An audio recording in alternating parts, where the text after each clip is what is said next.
अध्याय 2 सच का एक पन्ना। सुबह के 10 बज चुके थे।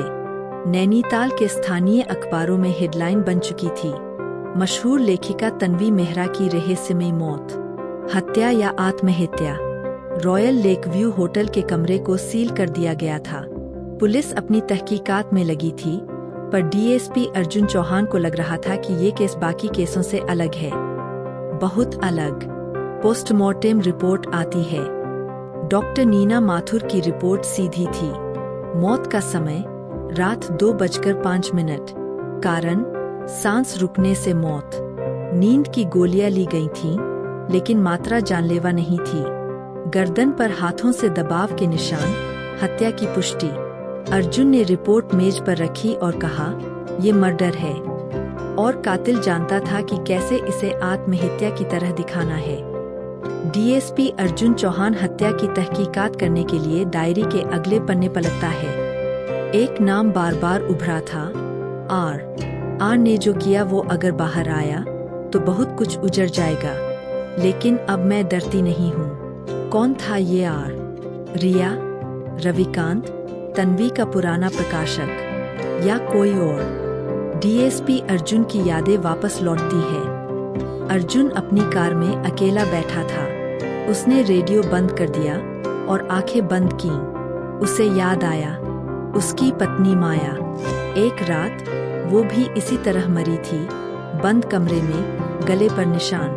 पुलिस ने केस को आत्महत्या बताया था, लेकिन अर्जुन जानता था वो मर्डर था।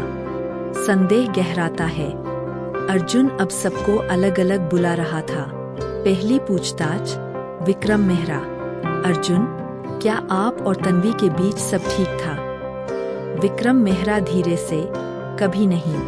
हम बस दुनिया को दिखाते थे कि सब ठीक है।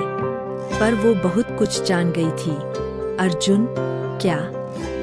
विक्रम, कभी कभी सच जान लेना जान से महंगा पड़ता है। ये जवाब सीधा नहीं था, लेकिन बहुत कुछ कह गया। क्लाइमेक्स की ओर पहला इशारा। जैसे ही अर्जुन होटल से बाहर निकला, एक छोटा लड़का दौड़ता हुआ आया। उसके हाथ में एक कागज था। साहब, ये मैडम ने मुझे दिया था। कहा था अगर कुछ हो जाए तो पुलिस को देना।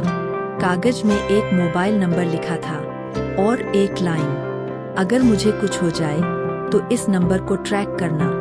मेरे कातिल का सुराग वहीं मिलेगा। डीएसपी अर्जुन चौहान अपने ऑफिस पहुंचता है। वहां उसके कमरे में सन्नाटा पसरा था। अर्जुन अपनी जेब से कागज निकालता है और उसे अपने सामने रखी टेबल पर खोलता है। उस कागज पर सिर्फ एक मोबाइल नंबर और एक चेतावनी, अगर मुझे कुछ हो जाए तो इस नंबर को ट्रैक करना। मेरे कातिल का सुराग वहीं मिलेगा। अर्जुन ने फोन मिलाया, नंबर बंद था। लेकिन जैसे ही उसने उस पर ट्रैकिंग रिक्वेस्ट भेजी, सर्वर से एक लोकेशन आई। लोकेशन भीमताल का एक पुराना बंगला, silent hills cottage. Bhimtal, silent hills cottage. DSP Arjun Chauhan अपनी टीम के साथ वहां पहुंचता है। वह एक सुनसान, टूटा फूटा सा बंगला था जो अब उपयोग में नहीं था। वहां कोई रहता नहीं था, पर लोकेशन यही थी। अर्जुन अपने 2 कांस्टेबल्स के साथ वहां पहुंचा। बंगले के अंदर घुसते ही उसे एक अजीब सी गंध महसूस हुई, जैसे बंद कमरे में कुछ सड़ रहा हो। दीवारों पर पुरानी तस्वीरें थीं और एक कमरा अंदर से बंद था। कांस्टेबल ने दरवाजा तोड़ा।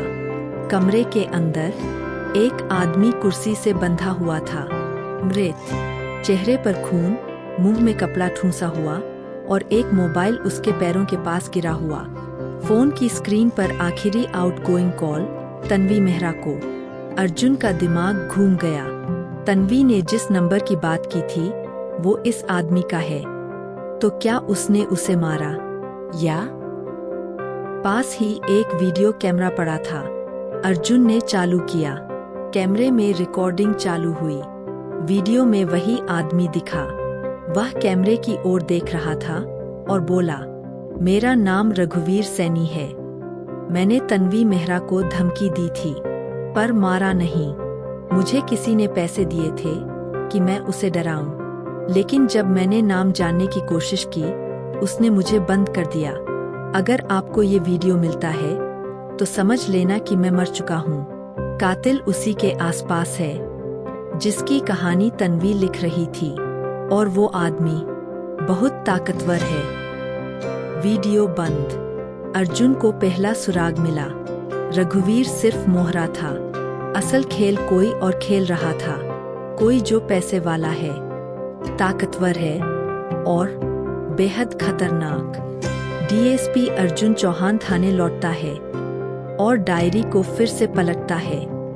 एक पन्ने में लिखा था, सच मेरे करीब है, पर मुझे भरोसा नहीं है कि मैं उसे किताब में लिख पाऊंगी। मैं ये सब रिकॉर्ड कर रही हूँ और फाइलें मैंने ब्लू फोल्डर में छुपाई है। विक्रम को कभी पता न चले। विक्रम, उसका पति। अर्जुन ने तुरंत होटल वापस जाने का फैसला लिया। रात के अंधेरे में अब वो होटल के उसी कमरे में था, कमरा नंबर 307। वो हर कोना देखता है, फिर बाथरूम के नीचे की अलमारी में कुछ नोटिस करता है। एक नीला फोल्डर प्लास्टिक में लिपटा हुआ, उसमें थे कुछ ईमेल प्रिंटआउट्स, बैंक ट्रांजैक्शन की कॉपियां और एक नाम जो बार बार सामने आ रहा था, English Babu group of industries. Arjun की सांसें थम गईं। ये कंपनी मेरे शहर की सबसे ताकतवर इंडस्ट्रियल लॉबी है और इसका मालिक है विक्रम मेहरा।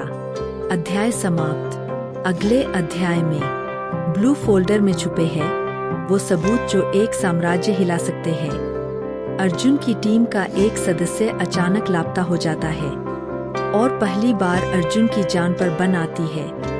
एक गवाह सामने आता है जो अब तक छिपा हुआ था और अर्जुन के साथ होने वाला है कुछ ऐसा जो उसके आत्मविश्वास को हिला देगा।